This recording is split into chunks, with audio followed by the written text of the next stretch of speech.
Hello and welcome to the Wiltshire Caravans handover video for the Elddis Affinity 554. This is the 2021 model. As usual with these videos, I will start by going around the outside, starting at the back.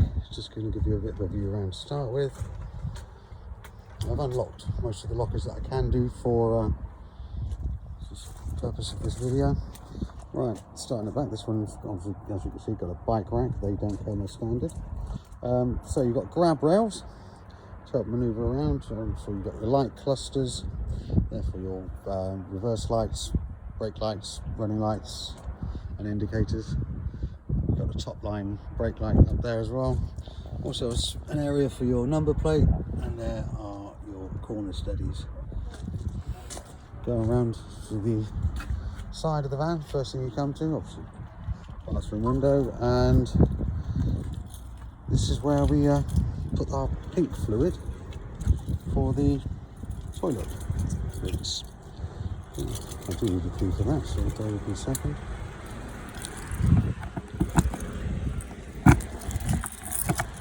So, toilet rinse. The pink fluid that some of you already know and love just goes in there, mixed with, diluted with water. Look on the instructions on the particular bottle that you get to see how much dilution you need, how much you need.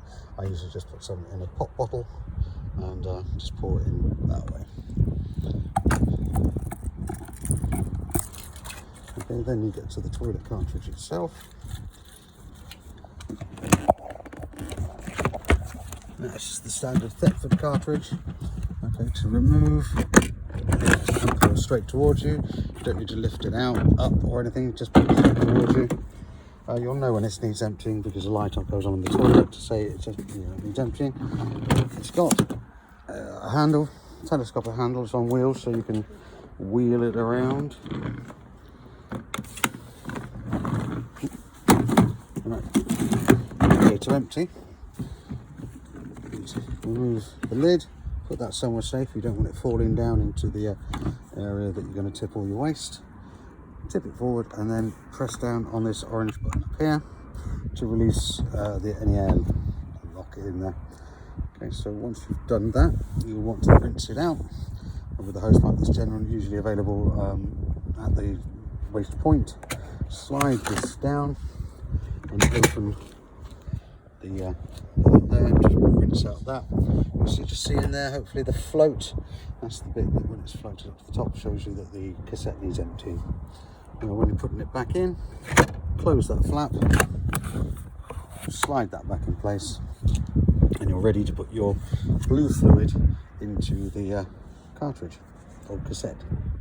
So in the lid there's some measuring levels of how much either blue or green if you're using the organic fluid that needs to go into the toilet cassette. Pull that in, close that up and twist that back, and again slide it in, then lifts up over the little lugs and clips it. So with the blue or green fluid, whatever you're using, again read the instructions on the bottle to see if it needs diluting or how much the dilution is required. Okay, so moving a bit further along, so that's a window into the bedroom, nicely tinted windows. Under here you've got the two waste outlet pipes, that's for the two sinks, kitchen and bathroom, and for the shower. They go into your waste master or direct into a drain if you're lucky enough to have a fully serviced pitch. Okay, in the Affinity 554, it's a single axle model, alloy wheels. The wheel nuts are torqued up to 130 Newton meters.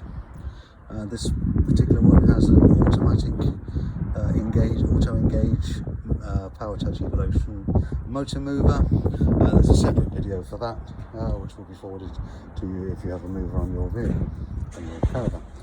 Okay, so then you've got the vents for the fridge and freezer, and the next area is the battery box. So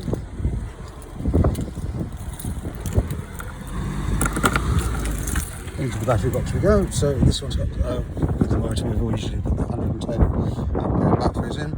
You've got your electric hookup This is the isolator for your motor mover. It's put there deliberately so you cannot engage the motor mover with the electric hookup plugged in. Behind there, I don't know if you can really see, but there is a 12-volt socket and an external antenna point there as well.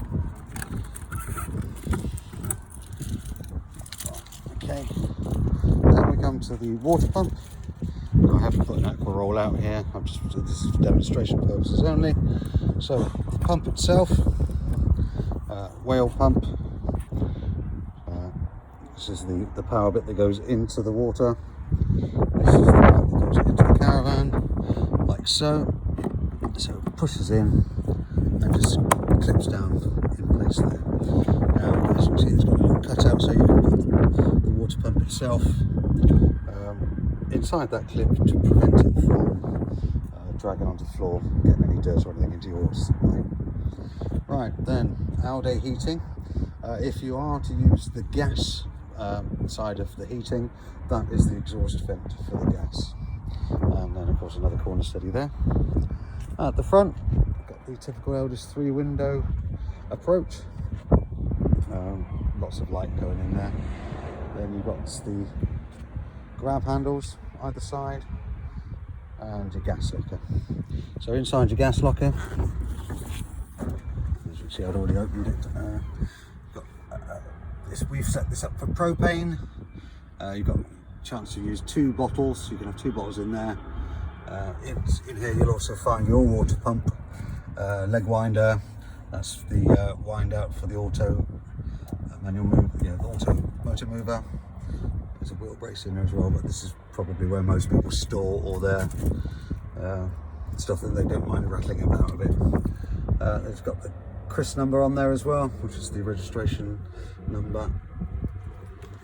So that's there. This caravan runs on the Alco chassis, the Alco hitch. It's got the ATC, or Alco trailer control. There's a little sensor underneath the chassis, so if the caravan starts to snake a little bit or get a bit unsteady, the caravan brakes will be applied to stabilise the vehicle. Going round, got an outside gas barbecue point here. To say on here, do not use gas barbecue and awning. That's because the fabric and flame generally don't get on particularly well. Window into the lounge. Sorry if you see me in the reflection, I'm trying not to scare you too much. You've got an external locker underneath, that goes underneath the sofa, and here you've also got a 230-volt socket and a aerial point which can be used to go straight and direct into the awning with an extension lead, whatever. Here's the plate with all the details of this particular caravan.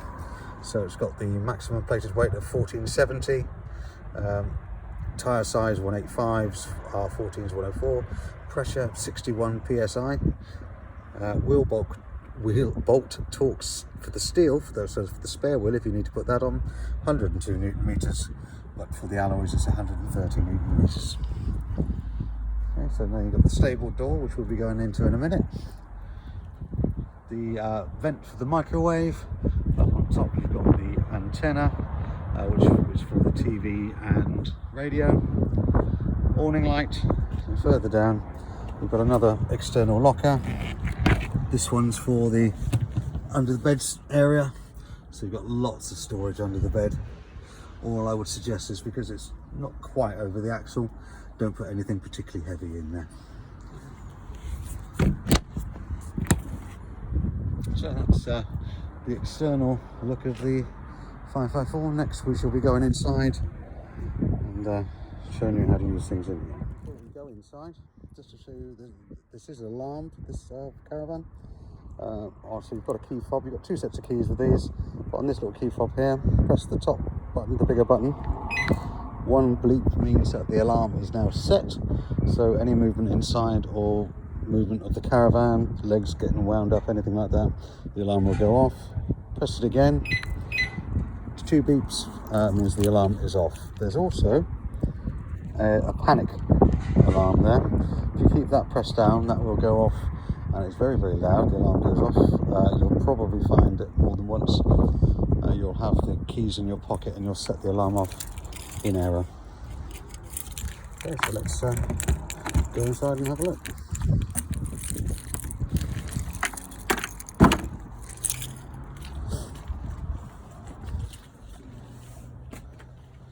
So inside we are. We'll have a quick look around. Just a brief whiz round, looking at there's the sofas. That's the lounge area. Kitchen area on directly in front of you as you walk in. That's the fridge and the cooker. On the other side, got the microwave area for your TV. You've got your wardrobes. There's the bed. There's a scary looking character in the mirror. So, and then into the bathroom. We'll go around a bit more fully in a moment. But nice big shower.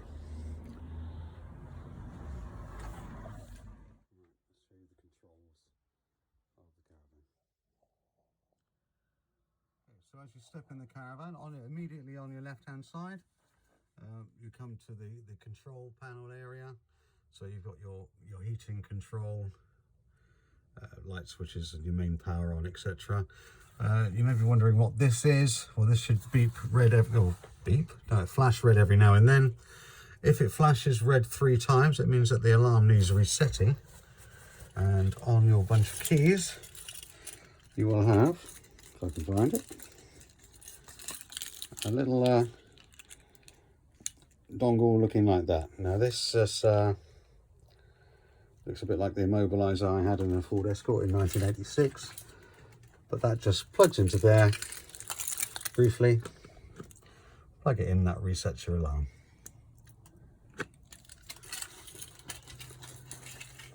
So to turn the main power on in the Avanti, no, it's the Affinity 554, I do apologise.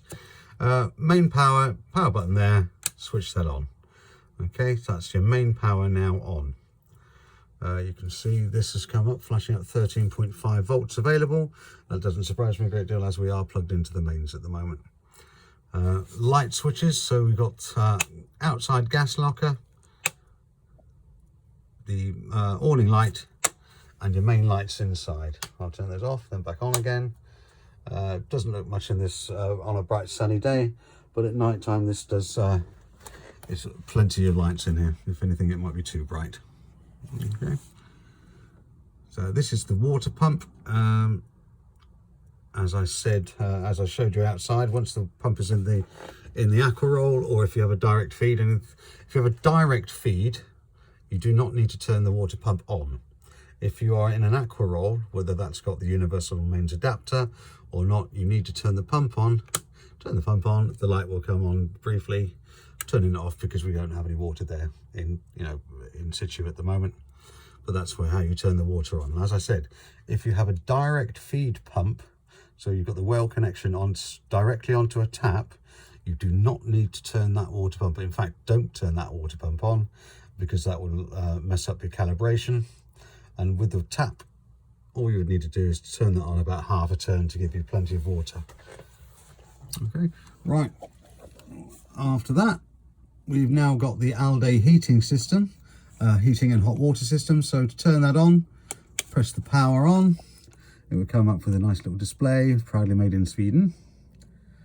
And then you've got the current temperature inside the van, 28 degrees. I thought it was warm, showing that we are plugged into the electric. Okay, so menu, oddly enough, brings you to the main menu. So we've got the top value, the top icon is for the temperature required inside the caravan. So, and it's a touch screen, so in effect just literally tap it down. Sorry, the blue gloves probably in the way, but you can tap this down to the ideal temperature that you want in your caravan, plus or minus, and it goes along in half-degree increments. There is an option on here to go into the settings menu. You've got the moon is a night mode, so if you were to turn that on, you can do different settings, whatever temperature you want around. we press the off to, and then if you press that, it comes on and shows green.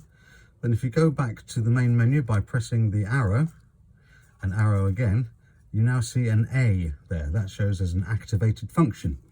Well, I know that, I just put it on there. But if you press the activated function, it'll show you what it is.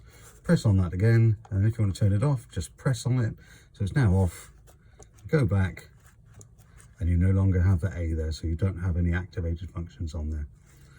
There's an awful lot of things you can go through in here. This is why we give you a manual. We'd be here all day on the video if I was doing that for you. Right, the next icon, the shower icon, it means it's for the hot water. It's currently grayed out, so it's off. If you press plus, you get half a full triangle. That will give you enough hot water for washing up most things.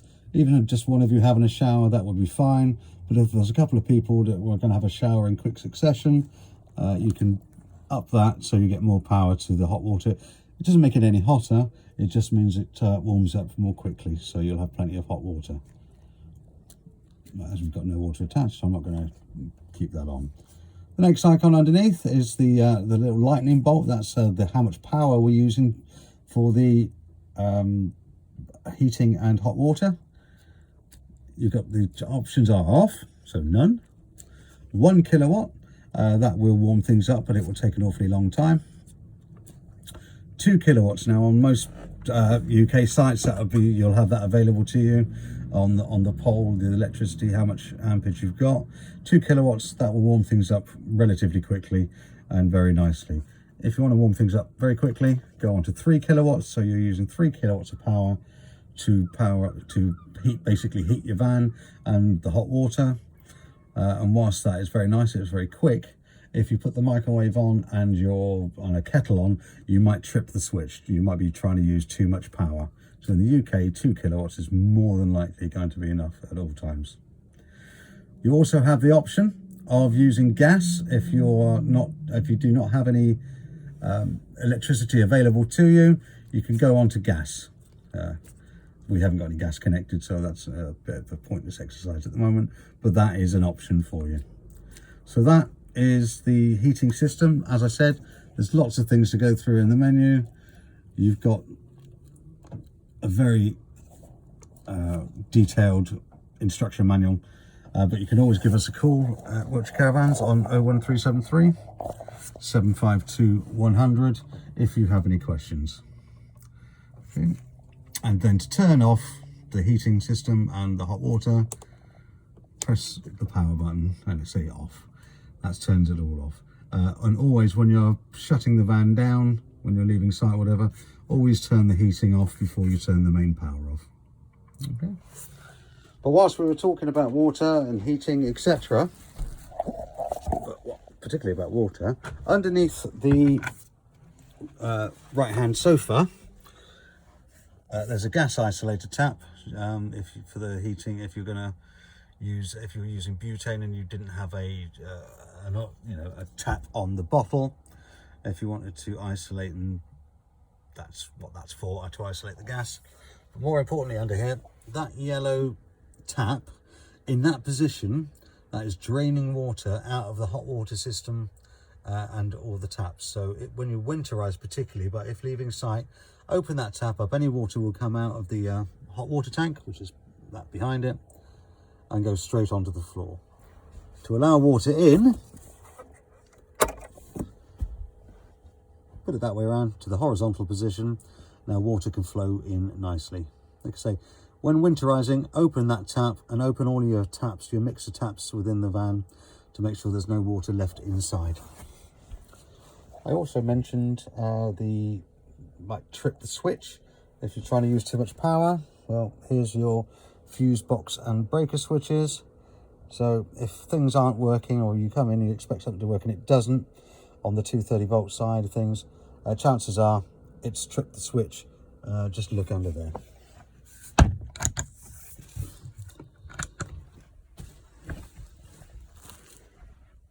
Okay, so that's the important stuff, the heating, especially in the British weather. Lots of cupboard space in here, but the first cabinet we come to on the left hand side is the where the stereo is. So you've got a radio. There you go. 2 speakers either side of the skylight.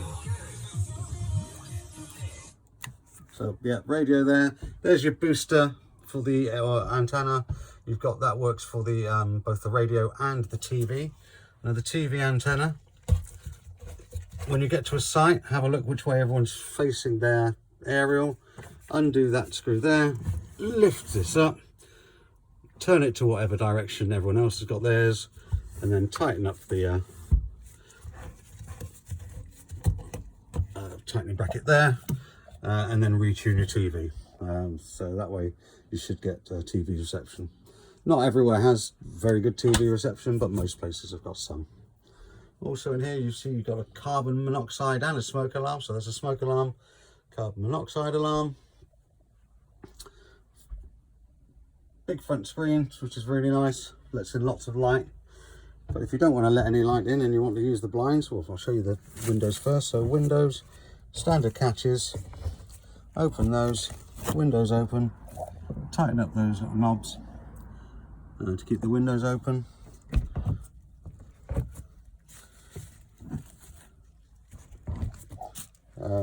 And if you want to keep the windows open and have the fly screen down, so put the blackout blinds down and then the fly screen. So you've got blackout blinds and fly screens. Same system on all of the windows except the front one. This only has a blind as it doesn't open, so there's no requirement for a screen, fly screen. Again, as I said, lots of cupboard space. Really nice individual lights. So these are like reading lights, so you can turn them off and on individually. Very useful. Come to the kitchen area. Got lights, main lights under the kitchen. These lights, you've got light on the floor down there, and also underneath the tops there. Nice bit of mood lighting. Two 30-volt sockets, so I don't know, toaster, coffee maker, kettle, however you want to utilize the facilities. Then lots of drawer space. Top drawer's got the cutlery tray. But yeah, lots of drawer space in these. Sink, nice big sink. Not that I would know what that is. Sorry, just in case my wife's watching this video. Mixer tap. Be very careful when you put it on hot, because the water is very hot, and it's, yeah, just be careful. Don't scald yourself. That's all I'm saying. So you've got areas above the sink for your cups and your plates. Lots of other cupboard space.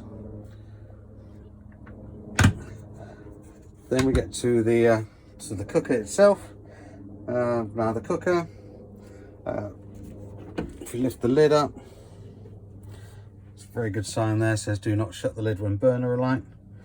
That's a good idea. And if you've used the electric hob, just wait to put the lid down. You don't want it cracking under the heat.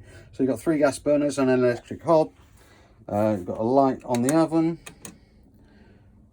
Pretty standard stuff. Here's your spark for to light the gas burners, and for the grill and oven. Nice size, and I know from experience they do cook very nicely. Okay, next to the cooker on the left hand side, come to the fridge. I'll just get on my knees again. So on the fridge is Dometic, is the make. Again, we've got manuals for all of the appliances in here. To turn the power on, far left, that's the power button. Press that. And whatever system you're using at the time, we are currently plugged into electric, and that's the last thing that was on, so we're still on electric. You can, if you don't have access to electric where you are, go on to gas. Now it's beeping because there's no gas connected. You can also go from your car alternator. Now, I'll turn that off. What this means is, as long as the fridge is already cold, if you've got the 13-pin socket in on your tow bar, the temperature of the fridge will be maintained. It will not cool it down from start, but it will maintain that temperature. So if you're in storage, it makes no difference. However, if you store at home, or you've got the chance to charge up to cool the fridge down beforehand, that will maintain the temperature throughout your journey. Now, talking of temperature, little thermometer shows the different temperature levels of the fridge. I don't know why, but I always do 4. I just do. I have heard of people say they put it on 5, mainly on the larger ones, and you end up freezing your lettuce. My question would be, why are you having lettuce on in your wine chiller? Right, so the fridge itself, lots of space inside. You've also got the freezer compartment, which is removable. If you don't need any ice for your gin and tonic, and you just want to fit bigger bottles of wine in, you're more than welcome to do that.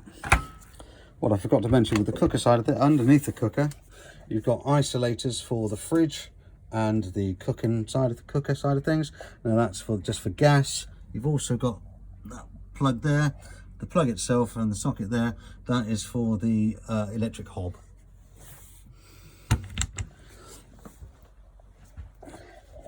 Okay. Other side of the cooker, you've got the microwave. We've got a horrible picture in it. Oh no, it's alright, it's just my reflection. 800 watt microwave. I'm not going to teach you how to use a microwave. We've got you a manual for that. This is the area where your TV would go. I'd say the largest TV you're likely to get in there comfortably is a 24-inch. 2 sockets. You've also got a 12-volt option. You've got the antenna sockets there. Okay. So, if for any reason you want to turn the microwave off completely, above it, in the cabinet above, there is an isolator for there, just to turn off the microwave from the mains. Okay. Right, moving on to the bedroom area. Large wardrobe. This has got your freestanding table in it. It's also got your the glycol and water reservoir for the Alde heating system. Very important that you do not mess with the glycol in here. It's quite a sensitive mix, which is always done at servicing. As you can see here, the system has been filled with G13 fluid, and it must be replaced no later than 5 years after it was put in. We always check it on service to make sure it's still in good condition. Because it's glycol, people think, oh, antifreeze. Do not go to Halfords, pick some up and just top it up. That's not the way to do it. Even if you're down to just above the minimum level on here, you don't need to do anything on that, because the fluid expands as it gets warmer. So even down there, that's about the right amount. Okay. Very handy here. Little tabletop for a cup of tea and some toast in the bed, so get crumbs everywhere. Tea in bed. Oh, I wonder what that's like. And then you've got the drawers. Drawers are plenty. And you've got cupboard space, plenty of cupboard space above.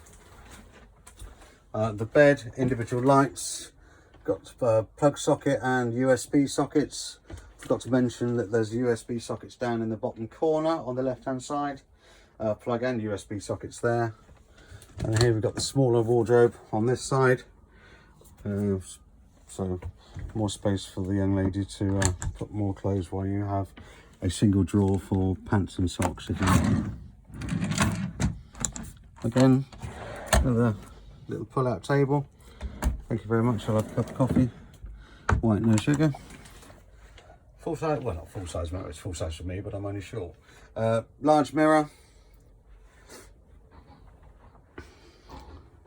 And another point for TV, aerial point, 12-volt socket, and 2 30-volt socket, and the bedroom light there. Okay. Into the bathroom. The ever popular Thetford toilet. Okay, so if you think, oh, my knees are never going to go in there, the toilet seat does swivel round. There's it's not really a flush, it's a rinse of the pink fluid. This is the area that the light shines when the cassette is full and it needs to be emptied. So when you've ever done whatever you need to do in the toilet, open up the flap to release it into the cassette and then pull the flap back. It's important to pull that flap back because if you don't, you will not be able to remove the cassette, or you might do with great difficulty and strength and break something. You've also got a towel rail which is heated by the Elddis system. That does get very hot. Please be very careful with that. Don't want to burn your knees. Then you've got your toilet. I say toilet. That's the complimentary toiletries. Well, I say toiletries, pink and blue. Then cabinet for whatever you need. Sink with mixer tap, cabinets underneath, and then a really nice large shower. Surprisingly powerful. They're really quite nice. Do like them a lot. Also have the door, slidey door with a couple of coat hooks on, or towel hooks. But notice with this door, when travelling, the retaining strap must be on, otherwise the door will fly open. Likewise with the shower, there's a little clip at the top there. That clip, the shower door must be clipped in whilst travelling. So inside, just to show you the skylight thing. To open it, there's a bar in front. Pull down on the bar, keep the pressure down and pull it towards you. That will open it up. And likewise when closing, pressure down and clip it in. Make sure the clips go in, and also make sure that they're always closed when travelling. Slightly different system on this one above the bed, but to open, pull that down and just pull it across. There you've got a couple of areas in different heights. Put it without trying to catch your rubber gloves in there. This particular model's got a an omnivent. The omnivent opens just the main door bit, and then press the button. You can either have air being drawn in to the van or extracting out. But also again, remember to close the door. Blackout blinds on there as well, as there are on all of the sun strips. This sunroof is well, apart from being exceptionally long and letting in a lot of light, there's a bit of a knack to opening it, so I better go through that. So make sure you've opened up all of the catches. Now when you lift, if you just go up and down really quickly, nothing happens. So what you need to do is push up slowly. When you hear that click, let go, it's at its first point. Go again, hear the click, and it will stay where it's supposed to be. And then to close it, just lift up again and let it down. A couple of times people have said, oh, it won't close, oh no, it won't open. You just need to be a little bit patient with it and wait for that click. Bin, yeah, it's a bin. Most definitely a bin. Stable doors, blackout blinds on the doors. You need to clip them down. When you release those, well, don't release them, hang on to them and just push them up gently. Otherwise, there's a distinct possibility that they can fly up rather quickly. Other than that, I've got nothing but praise for the Affinity 554. Lovely van. Enjoy your holidays. Any questions, like I say, give us a call on 01373 752 100, and yeah, we'll help in any way we can. But like I said, enjoy the van. Happy holidays. Thank you. Bye-bye.